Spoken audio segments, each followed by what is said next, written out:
First story. My racist parents contacted me 5 years after ghosting me at my wedding after seeing a post of my kids on Facebook. TLDR. I'm married to my former boss. Parents did not take the marriage as well as I'd hoped and ignored me for 5 years, only to reach out when they saw a 5th anniversary Facebook post that mentioned our kids. Do I let them back in, or do I ignore them? My husband, 30 years old, used to be my boss. About 9 years ago, I started working as his assistant.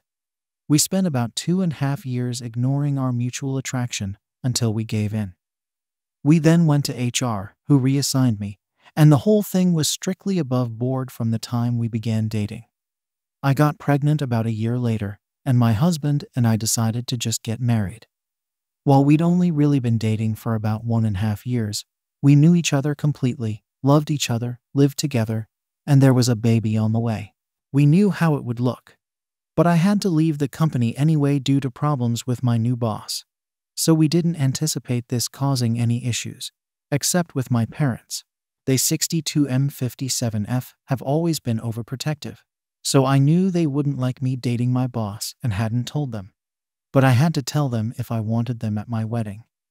We decided to be mostly honest with them about how it was strictly professional until it wasn't, how the second it got unprofessional, we went to HR, and how he had never taken advantage of me. But now we wanted to get married, and we wanted them there.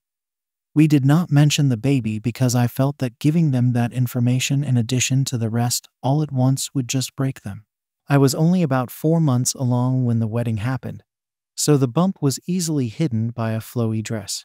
The wedding itself went off without a hitch, and apart from my mother pulling me into the bathroom shortly before the ceremony to ask if I was sure about this, which I said I was, my parents seemed to take it well. The ceremony and reception were at 2 different venues, and we had to travel from one to the other, and my parents never arrived at the reception.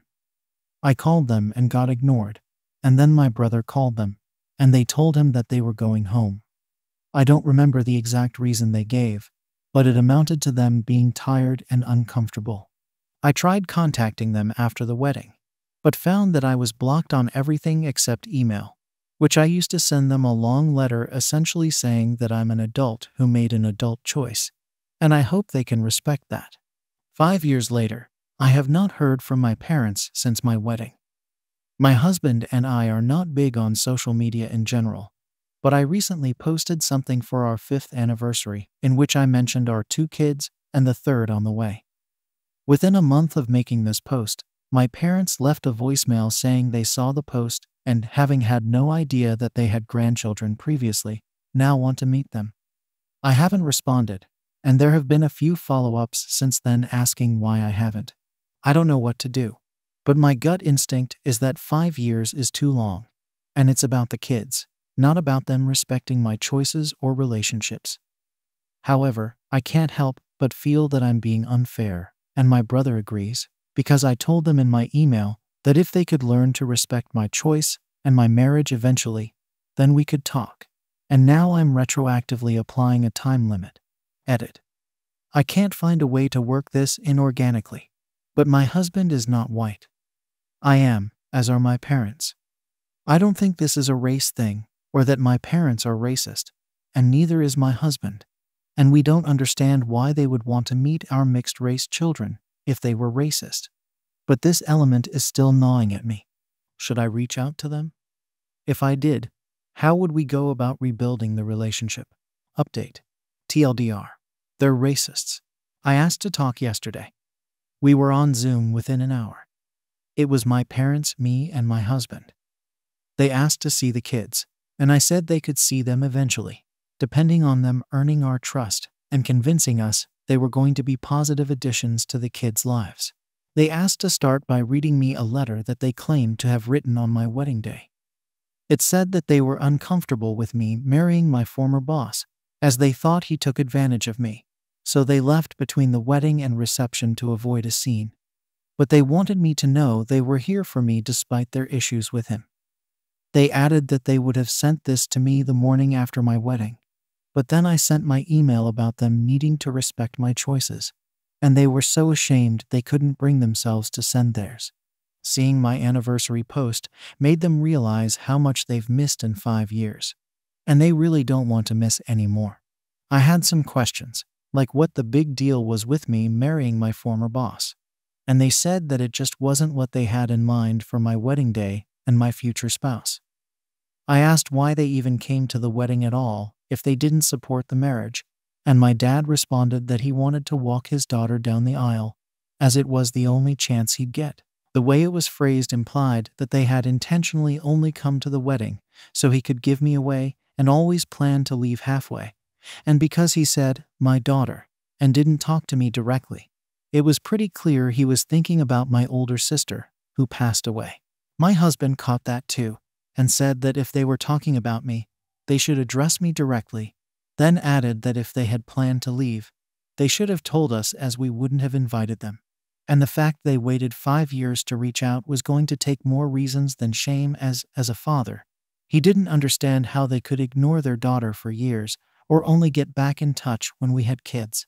My dad snapped that he wasn't going to take this from a cushy, a slur meaning dark-skinned. My mother immediately tried to run damage control, but I ended the call. They have since messaged me several times trying to explain that calling my husband a racial slur wasn't indicative of a racist attitude, and he wouldn't have said that in front of the kids, so they should still get to meet them.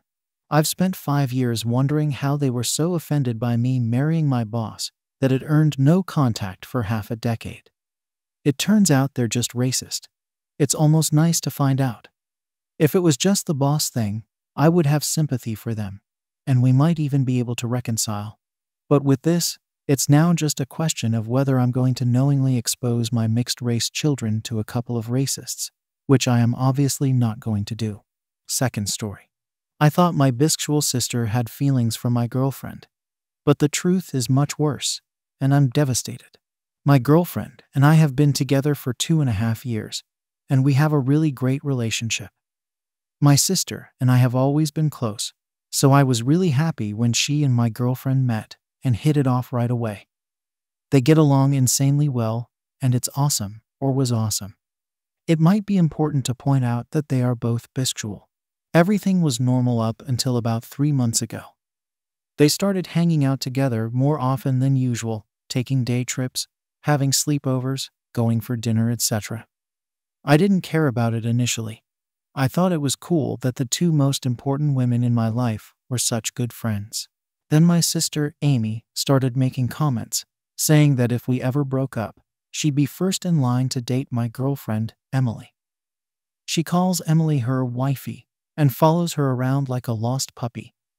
Amy says that Emily is our girlfriend, and I swear she gets jealous when I interact with her.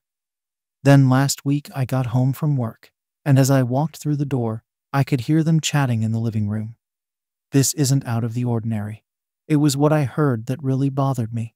My sister said, "Holy F, I have such a crush on you," in the most lustful voice I've ever heard.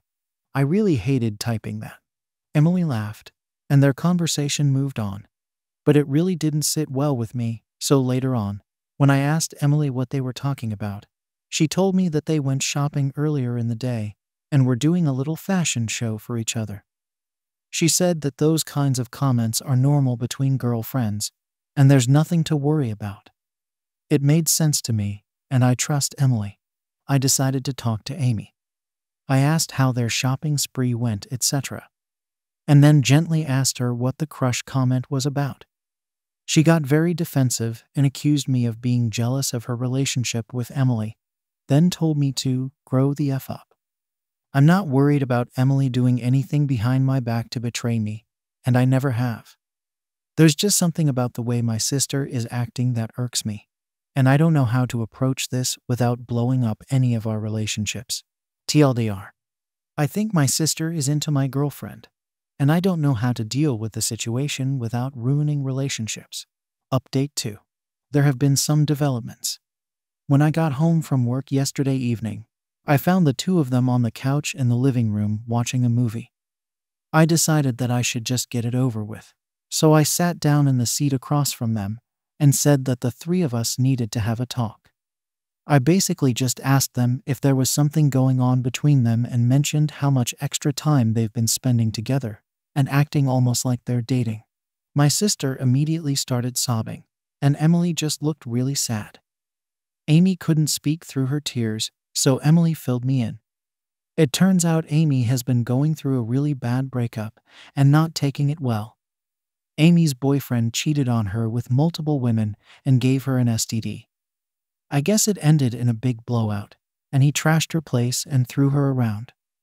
3 months ago, Emily noticed that something was wrong and asked her what was up while they were out for lunch. Amy couldn't hold back and spilled all that happened to Emily, then begged her not to tell me anything until she decided what she wanted to do. Emily started staying over at her place for a few reasons, helping her fix up her home, providing support, etc. Then Amy found out that she was pregnant with this arsehole's baby, and her mental health plummeted. Their extra hangouts were mostly to do with preparing for this new baby or pregnancy, including the fashion show, which was maternity wear for both of them. What I was perceiving as jealousy from Amy was actually a longing for or envy of the solid relationship that Emily and I have, not an actual crush on Emily. The crush comment and wifey nickname were literally just girly comments in their words. Amy was reactive to my questioning because she was so deeply betrayed by this guy, and being accused of doing that was very hurtful. I didn't even know that Amy was dating anyone. It seems that the arsehole has left the province, and Amy doesn't want to pursue anything legally. She just wants to move on and be happy. They are 6 weeks apart, and we're planning on telling me about the matching pregnancies this coming weekend. So in short, Amy and Emily are best friends. I'm going to be an uncle and then a father, and I get the Brother of the Year award for not noticing that anything was going on with her. Thank you for watching the video. If you are interested in listening to these kinds of stories, we've got more in store for you. Simply subscribe to our channel, hit the like button, and share it with your friends.